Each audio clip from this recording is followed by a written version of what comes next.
right, this is session one. Dr. Matt Eschler is my name, and most people call me Matt. You can call me Dr. Matt, or most anything else I'll answer to. I have no idea what I'm talking about there, but what we're going to do is we're going to jump right into session one of your premarital experience. Well, once again, this is, based on my introduction, you already know, but this is a series of videos aimed at pre-marriage counseling. We give licenses to people to go hunting. We give licenses to people to drive. You have to be a certain age to purchase certain things, but it seems like anybody at any time after a certain age, I guess, they can get married without any instruction or training whatsoever. So I'm going to provide 8 sessions of the most clear, concise instruction on how to be wildly, juicy, happily married for eternity.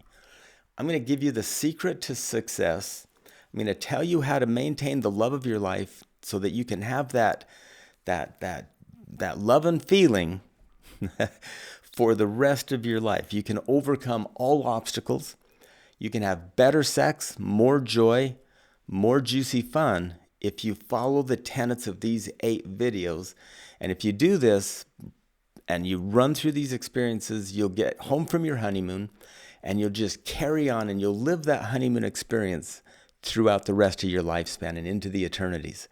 If you're already married and you want to have a better marriage, take time each week with your spouse and do the assignments, go through these videos, and it will help your marriage for you people that are already married.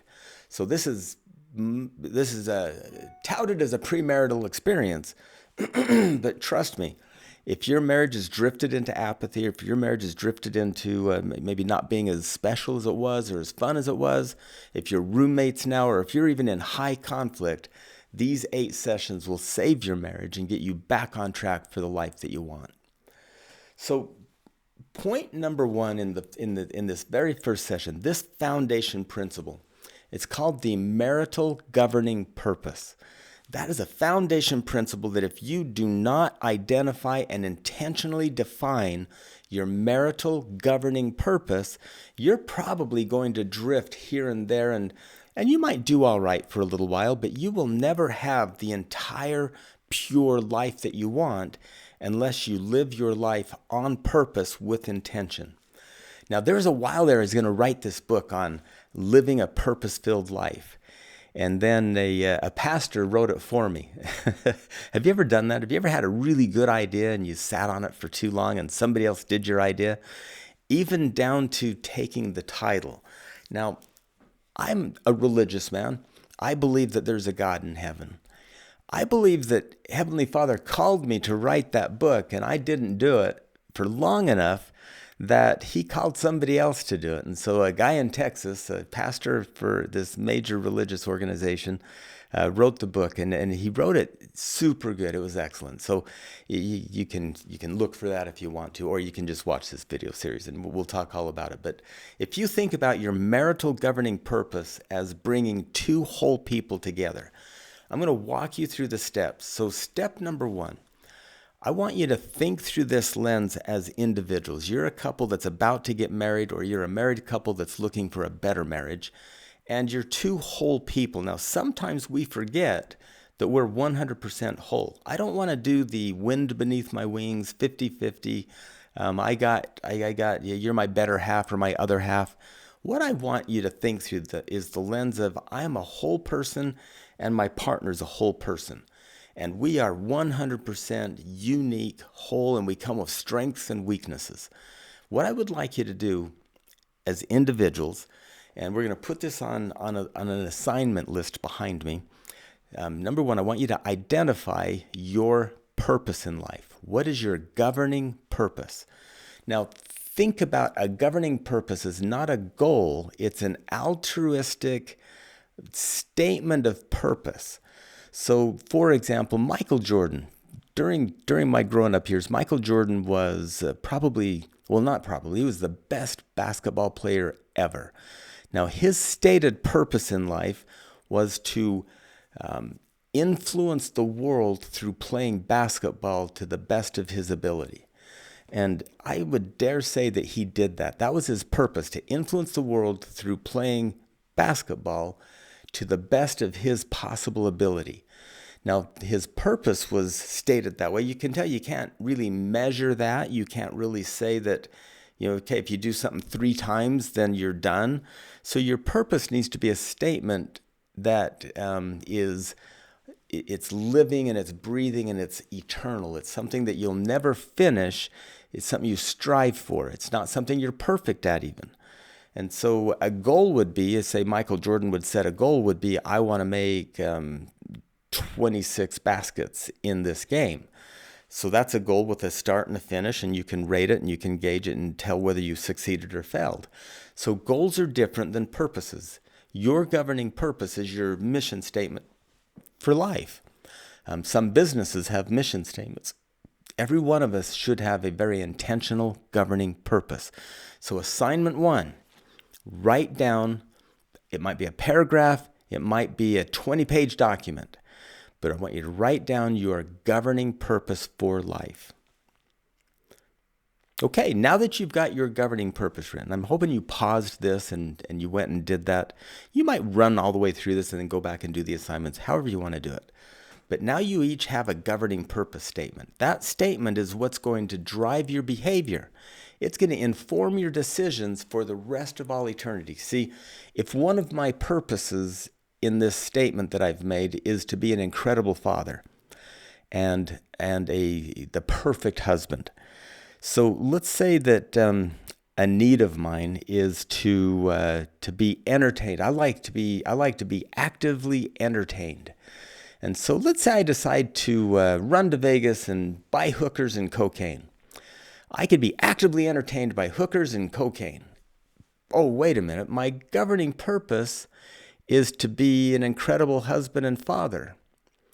I don't know many fathers that are addicted to cocaine buying hookers. And I don't know many really good husbands that their spouse really enjoys that they buy hookers. So I think I have to not do that.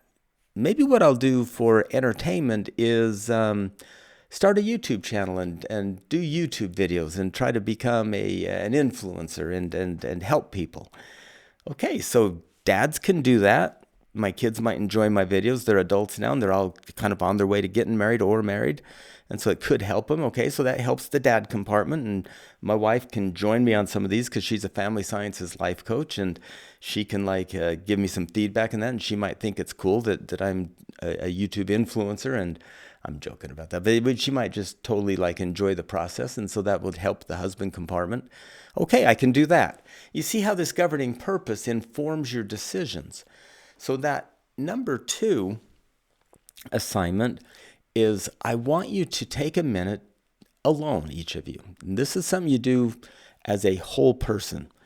You might picture, or maybe even on a piece of paper, draw a stick figure that's you, and up above you a box with your governing purpose, and then down below you 5 lines for your top 5 needs. And you're going to fill in those lines, and you're going to fill them in with the top 5 needs. You might do 10 if you want to, 5 or 10 needs to be happy. Now, I want you to think through the lens of just wide open, things that make you laugh out loud, things that make you find joy, things that you really look forward to. These are your top 5 or 10 needs to be happy. Now, all of us have thousands of needs. You might picture the computer monitor going, just forever. Just scroll. Need number 6,472 of mine is to have my sandwiches cut diagonal, not straight across, because everybody knows if you cut them straight across, a little flavor leaks out of the crust. So diagonal is the best way to cut them. That's need number 6,472.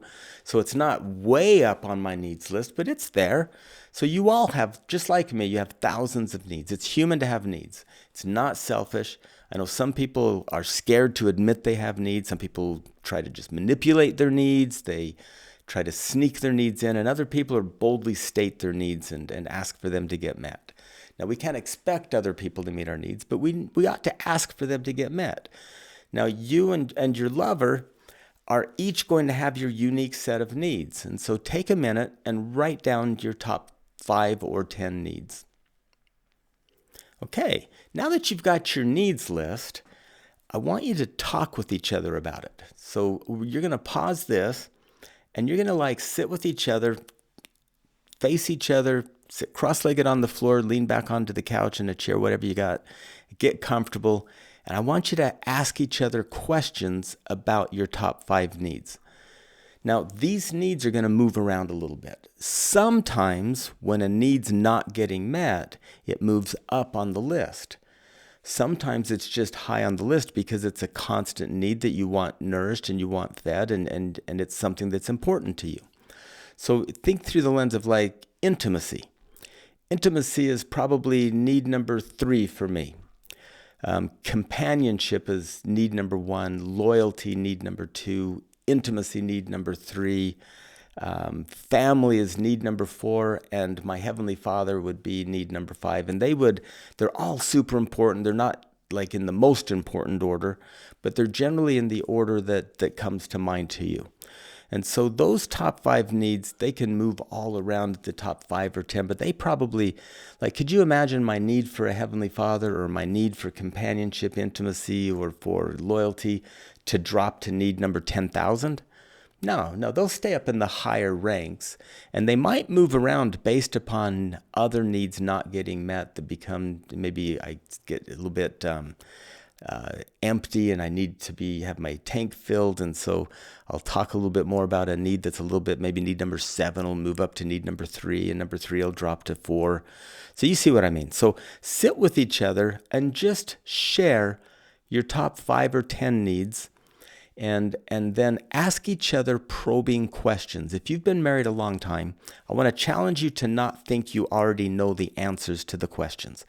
I want you to ask questions about your lover's needs.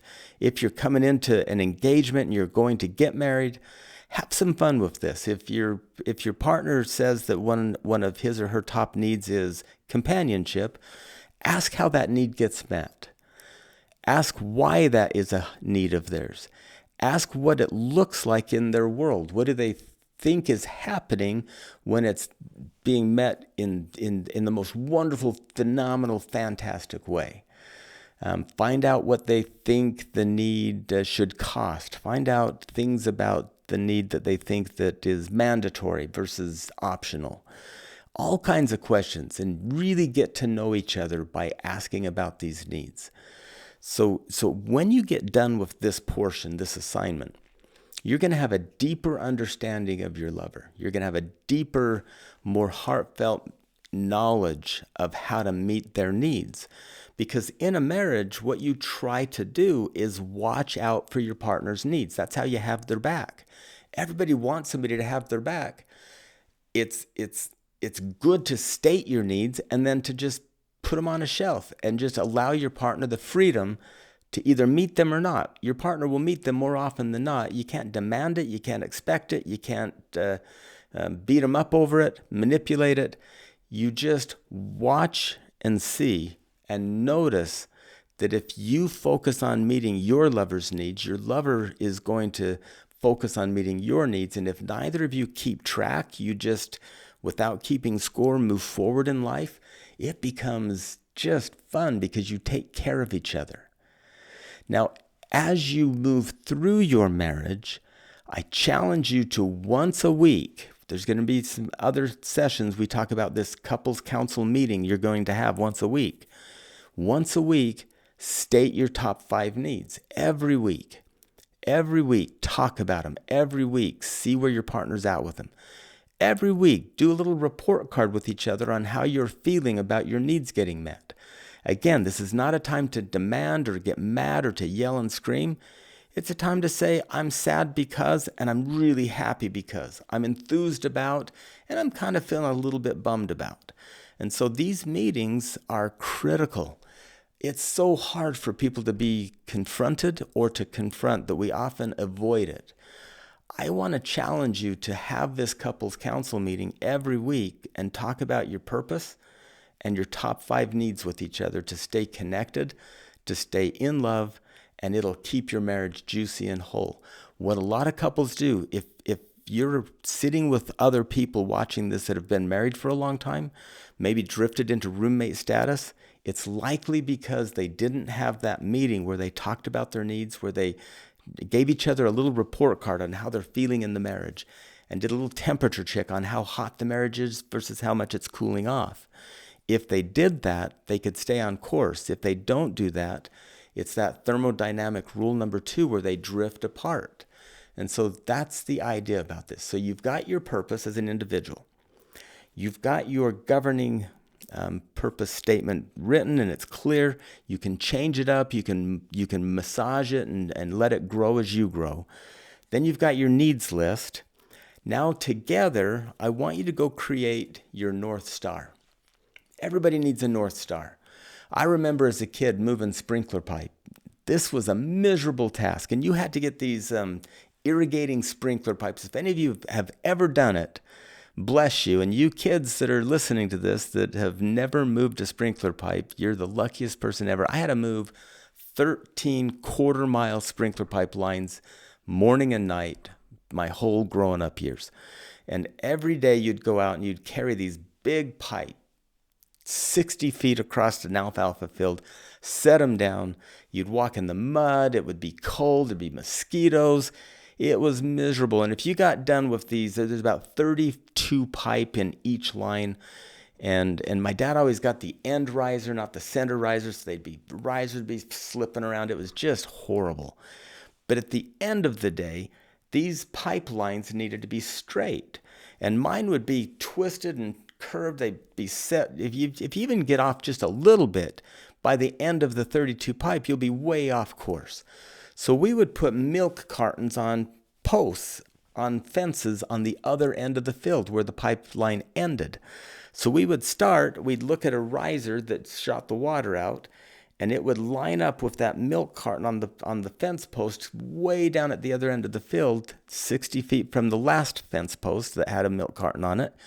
And we could line that up like a target. Now that is what your North Star or your marital governing purpose will do for you in your marriage. It's the milk carton way out there, like when you're 95 years old or when you're in some safe haven in heaven after you've passed away and you're still connected with your spouse. This North Star guides your marriage for eternity. I want you to sit with your partner and take some time and pull your 2 individual governing purposes together into one marriage and family governing purpose. This is going to be what you use to teach your kids. This is going to be what you use to inform your marriage decisions. This is what you're going to use to get out of like horrible fights. Let's say I want to go to Vegas and gamble away our money, and my wife wants to go to Costa Rica because there's really good airline deals. We'll look at the marriage governing purpose, and one of our marriage governing purpose is to be frugal, be wise with our money, and to be wealthy.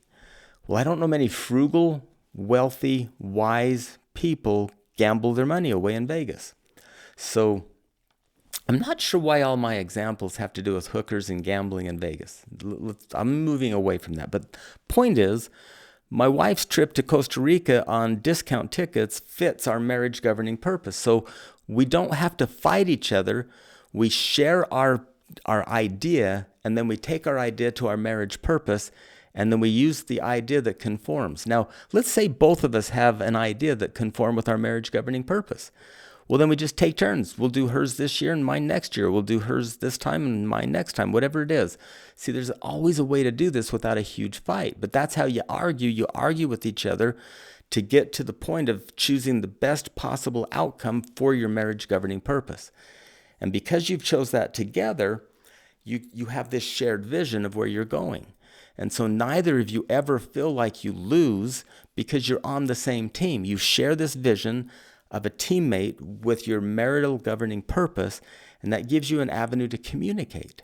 Your 5 needs or 10 needs that you talk about each week with each other when doing the report card session, that time is how you learn to connect. You learn to keep knowledge about each other active and updated. Because believe me, how we get our needs met even changes. Your date night needs change. When I was 25, my date nights looked vastly different than they do now that I'm 56. I used to start dates. When we were 25, we'd sometimes start our dates at like 9 o'clock at night. Now we start our dates so that we can be like heading to bed by 9:30 at night. And so they change. You got to stay updated with each other. So if you understand, this is session number 1. You've got some major assignments on it. I'd like you to have the outcome of this session be your needs list, your individual purpose, and your marital governing purpose. And so that intact, you'll be ready to go into session number 2. Thank you so much for tuning in. My name's Dr. Matt Eschler. I am your relationship fitness coach. I'm going to give you 8 sessions of premarital work or postmarital work if you're a train wreck in your marriage. This will help your marriage get on track. And if you're heading into a marriage, this will give you a license to get married. And I challenge you to do all 8 of these before your marriage. And it'll help you manage everything from money to time to sex with each other.